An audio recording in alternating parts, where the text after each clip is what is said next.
নমস্কাৰ আৰু পুনৰবাৰ স্বাগতম মই নয়তি মিনি ব্লগলৈ আৰু আজি মই ঠাণ্ডা ভাত ৰাতি পানী ঢালি থৈ দিছিলোঁ আৰু কঁঠালগুটি ভাজিলোঁ কঁঠালগুটি ভাজি আৰু মিক্সাৰ ধুনীয়াকৈ আৰু কঁঠালগুটিটো মোৰ বহুত বেছি প্ৰিয় বহুত বেছি ভাল পাওঁ চাটনি খাই দালিত দি আৰু এনেকৈ ঠাণ্ডা ভাতৰ লগত ক'বই নালাগে আমাৰ ঘৰৰ প্ৰত্যেকটো মানে বাইদেউ ভণ্টি আমি গোটেইকেইটাই ভাল পাওঁ বহুত বেছি ভাল লাগে আৰু মানে বেলেগ বস্তুৰ প্ৰয়োজনে নাই কঁঠালগুটি থাকিলে ইমান মানে মাছ মাংসতকৈ বহুত ওপৰত আৰু মানে যিমান দিলেও মানে খাব পাৰোঁ আৰু মই বেছিকৈ খাই ভাল পাওঁ মানে বেছিকৈ লৈ মানে খাই ভাল লাগে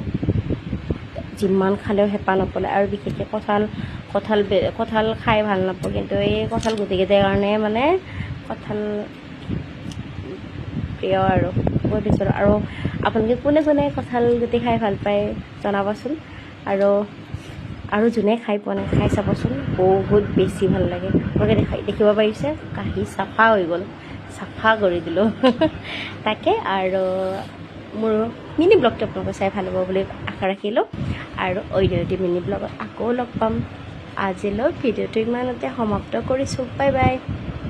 খাব দেই খাই কেনেকুৱা লাগে নোখোৱাবিলাকে কমেণ্ট কৰি জনাব বাই বাই